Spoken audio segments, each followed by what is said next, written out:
extend the SPD hiring freeze through 2021 and invest attrition-related savings in community-led alternatives to policing. I believe we need more resources to the police and not less. And we begin with the war of words that is emerging for the Seattle City Council when it comes to their proposed cuts to the police department budget. This one of many critical issues the council is facing as we enter this first week of November. We are recording this show in that surreal time just before Election Day 2020. And if you're not tuned into politics this week, please check yourself for a pulse. Grab yourself a cup of coffee as we get rolling with Seattle News, Views, and Brews, your favorite Seattle political podcast. I'm Brian Callanan. I'm a host on Seattle Channel. The views expressed here are my own. And joining me, thinker, writer, public affairs rock star, Kevin Schofield from Seattle City Council Insight. Hello, Kevin. Wow, I don't even know what to say about that other than vote. Yes. If you haven't voted yet, you got to vote. He's rocking the vote. Most important thing. He's rocking the vote. That's what I like to hear. We also thank City Grind Espresso for serving as our background noise sponsor for the audio podcast.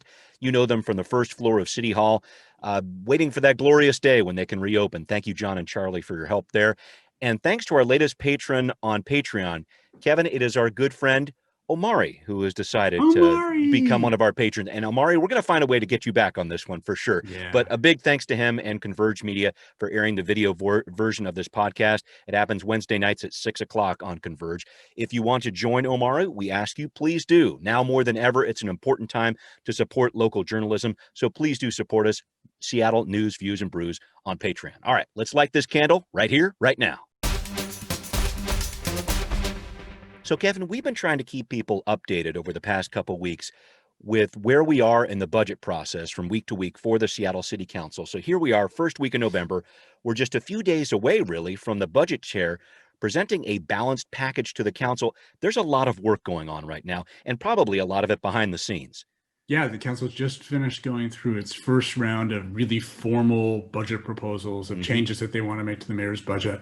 And on November 10th, the budget chair, Teresa Mosqueda, is going to roll out her what they call balanced package, which is a set of those changes, sort of subset of what the council's proposed so far. Yes, that continue to have a balanced budget and incorporate some of the things the council wants to do and finds ways to pay for all that stuff, whether some set of cuts and maybe some new revenue sources, probably more cuts and new revenue sources at this point.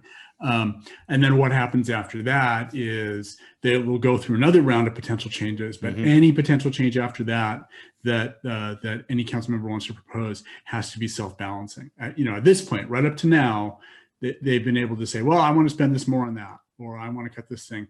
But anything they do, doesn't have to keep the budget balanced, right? But after the November 10th, any additional changes have to be balanced out, because at the end of the day, they have to end up with a balanced budget. That's a requirement. That's the legal requirement. It's been really interesting to me too, Kevin, to see the council members present their statements of legislative intent, basically their budget proposals here, folks. During these online meetings, you'll see the name and photo of the prime sponsor and then the other co-sponsors there. Then as the presentation happens, you'll see other co-sponsors kind of jump in. It's almost like a poker game. They're like, who's going to throw their chips in on this one? It's been interesting to watch that.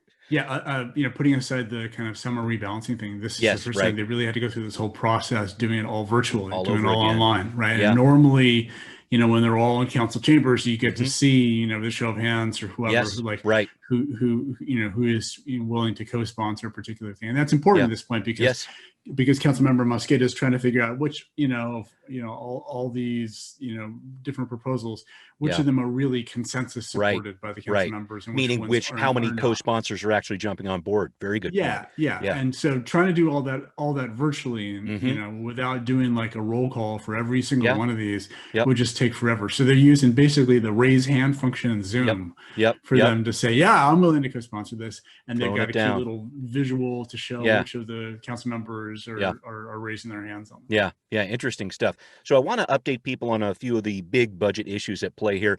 And I'm going to start with the council's plan to move $10 million from the mayor's Equitable Communities Initiative. This is that $100 million plan she's been talking about for BIPOC communities. She's been touting this, but as the council is working on it right now, the council wants to move $10 million from that into the Human Services Department for community-led public safety investments. So, Kevin, I'm really seeing here a continuation of a story from the 2020 budget. The council was promising these community investments, but Mayor Durkin didn't want to do that for 2020. or 2021 either, from what I can see here. What do you see going on here? Yeah, so just rolling back, like you said, to last year, there were these competing proposals from the mayor, from the city council. The mayor, Yeah. The city council, well, sorry, the mayor, we know, said $100 million. We're going to do one-time funding and put together a task force, and that'll figure out whether this should be repeating and what's revenue source we should use to pay for this. In the meantime, city council said we want to do a big thing next year. Yeah. But in the short term, this is for the 2020 budget, Mm-hmm. we want to get $4 million out there immediately for capacity building. Right. And then another $10 million, basically as soon as possible by the end of the year. Yeah. So please give us an interfund loan to kind of bridge us through. Well, we'll get to that in a second. Okay. Okay. Yeah. So they said, we'll pay for the $10 million with an interfund loan from, this other pot of money in the budget. And the mayor came back and said, because, the city council can't force her to actually spend the money. That's right. She said, I'll get the $4 million out right away. Right. Mm-hmm. We'll just get right on top of that. Yeah. The $10 million, given that, it's already, really, really late in the year, that's not going to get out this year. Right? Yeah. Right. So, but, I will happily, spend that money in the early part of 2021. But by the way, I'm not going to do the interfund loan. Yes. So, and she actually, the mayor did this strange thing, which the proposed 2021 budget that she gave the council was actually $10 million short. Right. It wasn't balanced completely. Quite balanced, right? And that isn't necessarily tied to that $10 million, but it could be. Yeah. Right. So that's what the mayor passed off to the city council. And the council has come back and said, well, no, we were really serious about that $10 million. Yeah, right. Right. And since you decided not to do the interfund loan and decided to give us a budget that's $10 million out of balance, we're just going to take that $10 million out of your $100 million. Yeah. And I heard Councilmember Herbold, who proposed this as the lead sponsor on it, I guess, was definitely talking about this being a high priority. And I think the council is trying to follow through on some promises. The mayor is trying to follow through on some promises, and we've kind of reached this this face-off, I guess, over $10 million, which in the span of a $6.5 billion budget might not seem like a lot, but this piece specifically really highlights those differences between the mayor and the council, I think, Kevin. Well, and there's really interesting politics around this, because when you look at what has been proposed, and they're not done, they could still go back and pull more money out of this, but so far out of that $100 million pot, which was controversial, and the council was claiming that it was coming out of the jumpstart payroll tax, right. It really, that money needs to come out of the SPD budget, and the mayor didn't really, sort of bite on any of that. The city council has really only taken $10 million out of that $100 million. Right. Again, they may come back and take more out of it. Right. But they've left $90 million of that intact, which is pretty interesting, considering that they have these competing visions of how money should be spent in the community around community safety and public safety. Well, and I think we'll probably see some other shoes drop here in the future if the council will continue to look into that fund. So we'll definitely be keeping an eye on that. But Kevin, I wanted to make sure we touched on police budget issues here too, because the council is basically taking the council is basically taking the cuts the mayor proposed to the SPD and adding a few more. There's been some great research on SCC Insight on this, folks. And I want to break this down. Some of Kevin's rough math, at least to start with this, and this is going to change. We're talking about a moving target here, but it looks like this. $409 million budget for the SPD in 2020 before all the rebalancing started. The mayor's proposal for the 2021 budget cuts that to $359 million. Now the council wants to cut another $21 million about on top of that. So we'd be left with about $338 million, a 17% cut from 2020. Not 50%, folks, 17%. It comes down to the head count here, though, Kevin. The number of sworn and civilian officers going from 2,187 from the 2020 adopted budget to 1,730, a drop of nearly 21%. I know I threw a lot of numbers out there, but I'd like for you to try to take us inside these numbers, Kevin, because I think the council wants to add a little bit to what the mayor is proposing in terms of cuts. Right. So a lot of what's proposed in both the mayor and, then additionally in the council's end is moving certain units out of SPD. Right.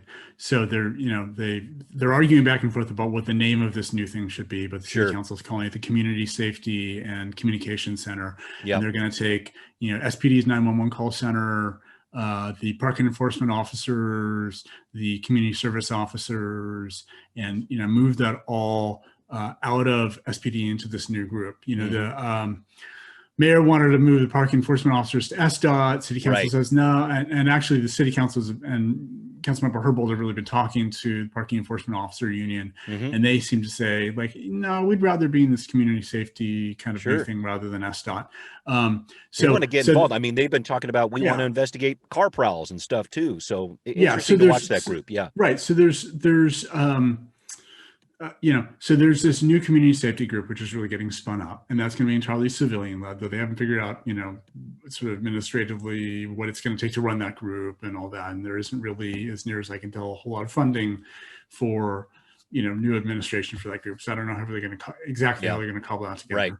Right. And the city council, has, said they want to give the mayor until about June, kind of mid-June, to get that whole plan figured out, rather than kind of move everybody over on January 1st. Right. So that's a big part of it. And on top of that, they because SPD has had this big spike in attrition. Yeah. Right. Particularly in September, and we'll see what the October numbers look like for that. Yep. They're already, pretty far below where they were supposed to be for 2020 in terms of hiring. And so the city council is looking to just sort of claw back a bunch of money from that. They're saying, hey, there's money savings from the fact that, you got a hiring freeze going on, and you've had extra attrition. So we're just going to take that extra salary money back, the extra overtime money back from that. And we're not going to give that money back to you in 2021. Right. So keep going. So there's a bunch of savings from there. In addition, SPD wants another, I think it's 35 layoffs of sworn SPD officers, and they said they want to do that out of order, and they've told the mayor, by June we want to see that done by June. Well, and can I jump in on that issue here with you, Kevin, because I think that letting officers go out of order, that was a big point of contention for Chief Best when she left. She didn't want to do that. That was one of the main reasons she cited in terms of her decision to leave the department there. I actually have talked with Chief Adrian Diaz about this. He's said a few different times, I want to keep the department whole, but I think this is really where the rubber meets the road here. When you're talking about laying off officers, that's one thing, but getting rid of them out of order, that's a big deal. And I just don't know if Chief Diaz is any more willing than Chief Best was to do something like this. Well, I think there's two parts here. One is we don't know if it's legal yet. Yeah, right. Whether the Public Safety Civil Service Commission will actually allow it. There is maybe a rule that allows it, though it seems to be a bit of a stretch. For never really been tried before. It has never been tried before on the, for something like this. So we don't know the legality of it. And the other part is, what was argued before was that the officers, if they didn't do out of order layoffs, the officers that would be laid off would be in reverse order of seniority, and they've had some very diverse classes come in recently. That's right. Right, but the early word out with all this extra attrition that's happened is they've lost a lot of the newest recruits. Right. They've lost some of the the very senior recruits, but they've also lost a lot of newer ones. So I'm not sure anybody's gone back yet and looked at, okay, if we did the layoffs you do in kind of regular order of seniority, what would that mean for diversity? For the right. Would it really affect this one, given who's left? Yeah. That's going to be a big question going forward here on this one. And I know there's still a lot more to talk about when it comes to the police budget and this budget when it comes to what's happening with equitable communities. So we're going to keep an eye on that, folks. But I want to move on to our next segment. Now hear this. All right, well, here's the part of the show where we listen in on a soundbite from the past week, pick it apart. And here's one that started a little bit of a firestorm last week. Councilmember Lisa Herbold is proposing a measure that would allow for new defenses for misdemeanor crimes as a way to shut off the flow of people entering the criminal justice system for so-called crimes of poverty. Here's what the councilmember said at a budget committee meeting last week. We have seen from, reports like the prolific offenders report that being prosecuted and going to jail over and over and over again is not helpful to addressing the underlying issues that people are suffering from. So, Kevin, on the surface, it's easy to see why people might be upset here. It looks like, wait, all I have to do as a defendant is prove I'm dealing with poverty, substance abuse, or mental health issues, and I'm off the hook legally. That is not the full story, folks. I want to make sure that I'm clear about this. This is a proposal, not a bill in front of the council right now that, would be approved or rejected down the line. But Kevin, just these issues here, it doesn't seem right to a lot of folks what they're hearing on this one. Yeah, and first of all, as Councilmember Herbal has made clear, there is not a bill yet. Right. There is a kind of model proposal that came from the King County Public Defender's Department. Yep. And and it's got some pretty strong language in there, and depending on how the courts interpreted it, if that language was the language that ended up in the final bill, it may be that this ends up in some ways becoming a sort of get out of jail free pass for a lot of folks for things like shoplifting and other petty crimes. And so there's certainly reason for concern about that, right?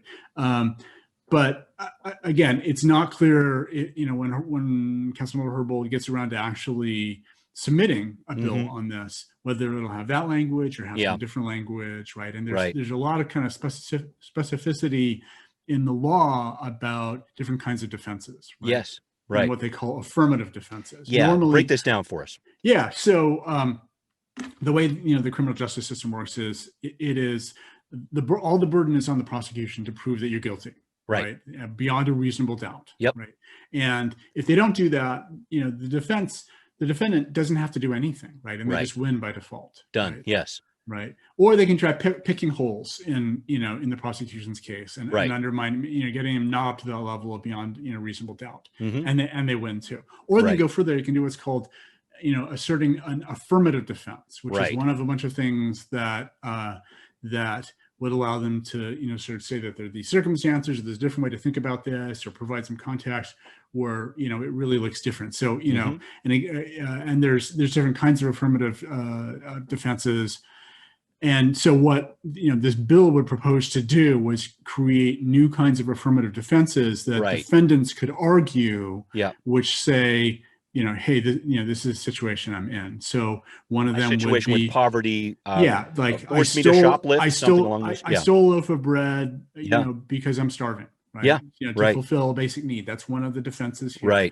Right. And it's not what they call an absolute defense, where if you prove this set of facts, then boom, you're done. You're out of there, right? So judges and juries would have the ability to weigh that against a whole bunch of other factors. That's right. Right. And look at the facts asserted, as part of that defense and say, do I believe that or not? It's also risky for defendants because, in most cases, if you're, asserting an affirmative defense, then the defendant has to testify.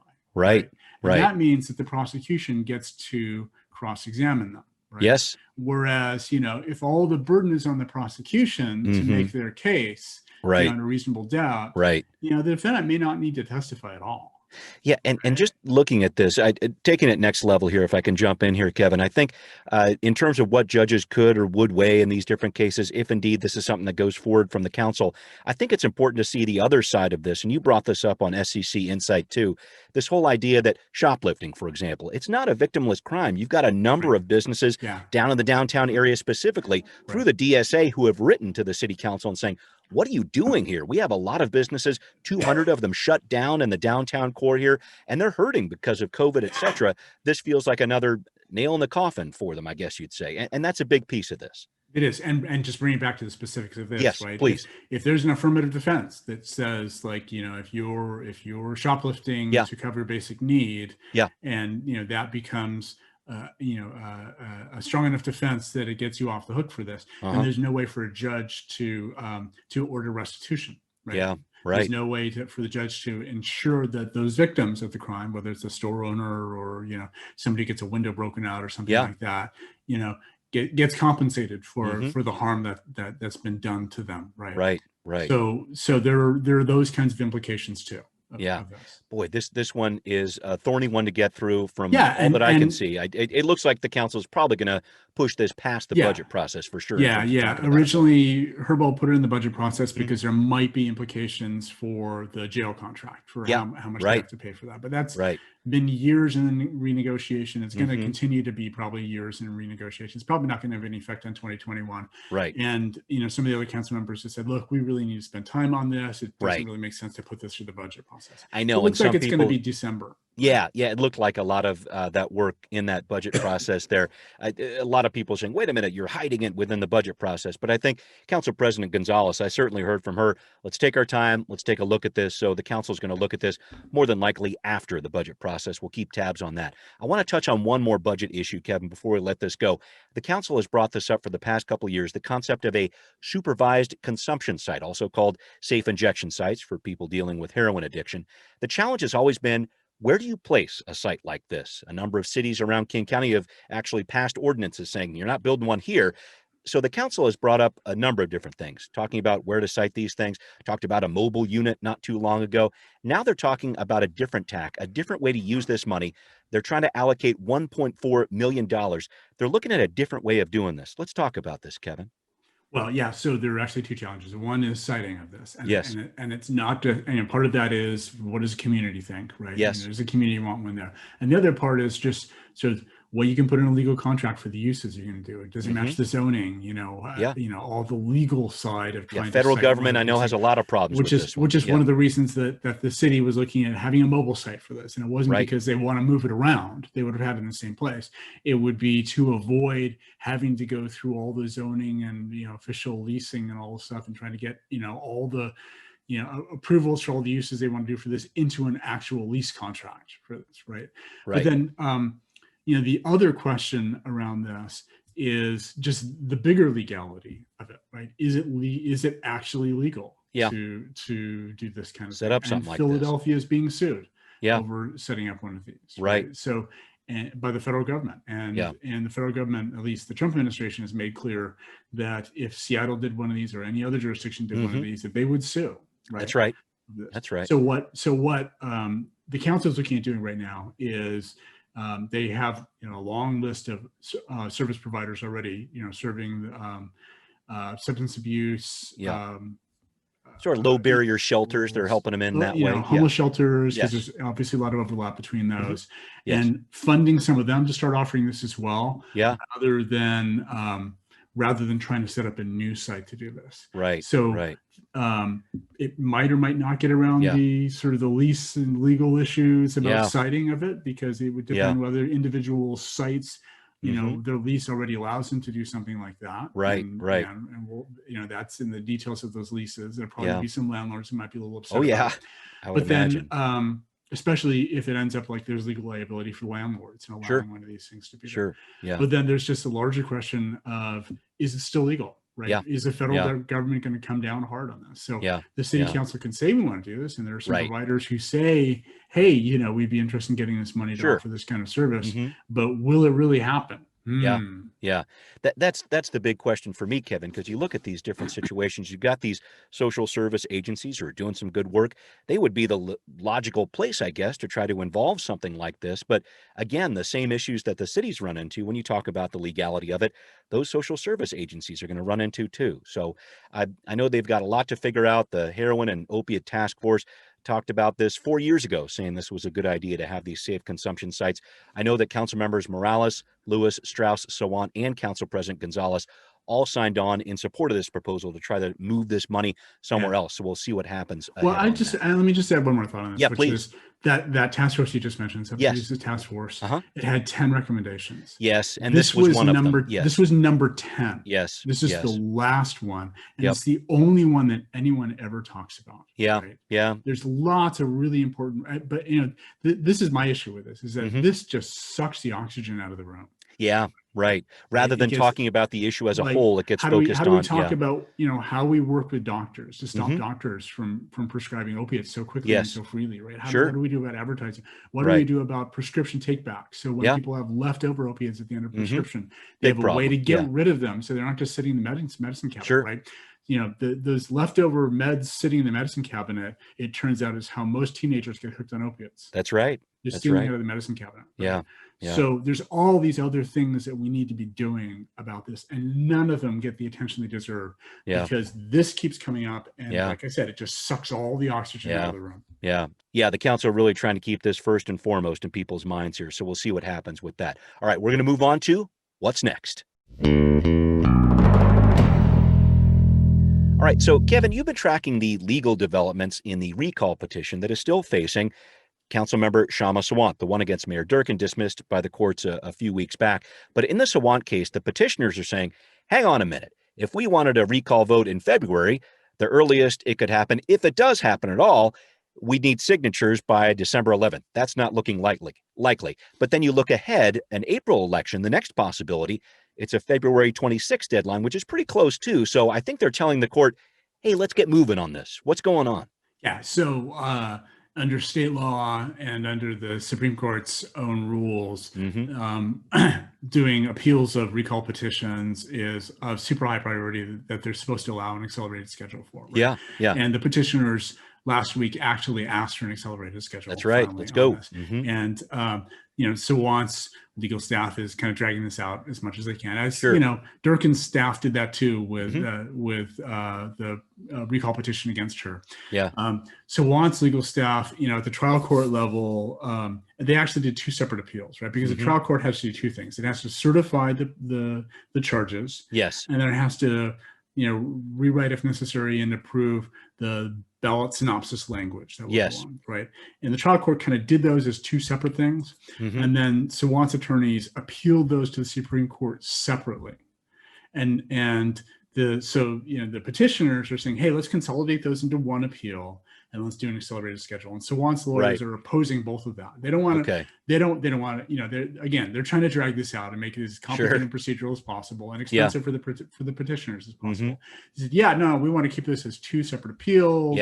And we want, a long schedule on this because it's in their advantage, as it was for Durkin, to create as much distance as possible between the actual events that are alleged in these charges, in the recall charge, and the point in time in which voters would actually vote on this thing. They get some distance, maybe they don't care about it as much. Right. Maybe it fades a little bit. Whereas the petitioners, it's like, we want to get this done. Let's move this forward. Let's keep going on this. So the timeline, it looks like they're speeding this up. We're going to see something in November, December. Where are we here? We'll see. There's still the Supreme Court has basically said here are the dates for briefing on what the schedule should be. And then we'll see. So I think undoubtedly the Supreme Court will rule on this before the end of the year. It's just is it going to be by the end of November or maybe I don't know. We'll see. We'll have to see on that one. All right. Well, one of the joys of our Coffee Break podcast here is talking about some of the baked goodness that should always go with it. And Kevin, I'm still on a pumpkin cookie train here. I actually have a Cougar Mountain cookie here as I bash the microphone. That's huge. That is not a small cookie. That is a large cookie. It's actually part of the race packet for the Run Scared Virtual 5K, a benefit for the Leukemia Lymphoma Society. Go LLS. I'm going to run that this weekend. But it's touched off a debate in our household, Kevin, and this is going to continue through Thanksgiving at the very least here. You got your canned pumpkin. You got your pumpkin pie filling. You've got actually pureeing a live pumpkin yourself here. Which one do you use? And talk about that, because people are going to start making pies and all kinds of stuff right now. What's the right pumpkin to use for the job? What your thoughts on that? Well, a part of it depends on your goal, right? True. Okay. Like, pumpkin goals. I'm writing this down. If part of your Thanksgiving, you want to have the same pumpkin pie every year and have it taste exactly the same because that's part of your tradition. Yes. You're going to want to use canned pumpkin because it's super consistent. You're always, if you get the same brand of pumpkin pie, pumpkin in a can, then it's going to taste the same every single time. Okay. And people are going to come back to your Thanksgiving table every year. Sure. Like, this is grandma's pie. And because that special mix of herbs that was in that can is kind of what you're tasting, I guess, right? And the exact kind of pumpkin, which by the way, isn't actually pumpkin. Oh, here we go. It's a kind of squash, right? The canned pumpkin that you buy in stores is not pumpkin. Ooh, okay. All right. But okay. But all right, then if you're trying to be a little bespoke and you're trying to do your own thing and be creative and try different things, you can. I've used I've actually pureed pumpkin that came out of the jack-o'-lantern that I carved Awesome. one year. And Yeah, you don't want and any you can do candle that. in there, but keep going. Yeah, Yeah. you don't want any candle wax. And it's always a little challenging to kind of make sure you get the consistency, amount of water and liquid, everything in there right, so it turns out okay. But I mean, you can do that. Yeah. It's also how much work do you want to put in? Like, Right. Cracking open that can is really easy. Yeah. Right. You know what you're There is that getting. too. You know the consistency is going to be. You Right. get exactly the amount that you want out of it. Yeah. It's just it makes a lot of things easy to go with the can, but it is going to taste the same every time. Yep. And I love those. It's just like Grandma used to pour out of the can into a That's pumpkin right. pie, filling it the up. same pumpkin. Yeah, that's the good stuff there. Well, Kevin, as always, I appreciate you for helping me lay out my pumpkin goals for the week and going forward. I'm glad. And always, your help with public affairs, man. I really appreciate it. All right. Thanks, Brian. All right, cool. All right, the next time you want to know what's going on in local politics, give us a listen here on Seattle News, Views, and Brews. Find out what's brewing. You can subscribe on iTunes or Spotify. Please support us on Patreon if you like what you're hearing. And thank you so much for listening. Thanks, as always, for watching on Converge Media 2. We'll see you next time. Seattle News, Views, and Brews is an independent production of Callanan Media Services. Copyright 2020.